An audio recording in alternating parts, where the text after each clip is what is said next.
Okay, and here I am making a sausage and cheese pizza. I've had it in about 11 minutes. Let's take a look how it looks here. Looks good.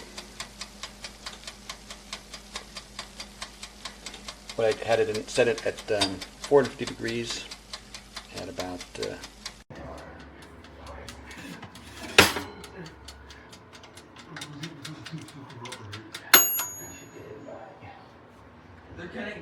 they're getting smarter.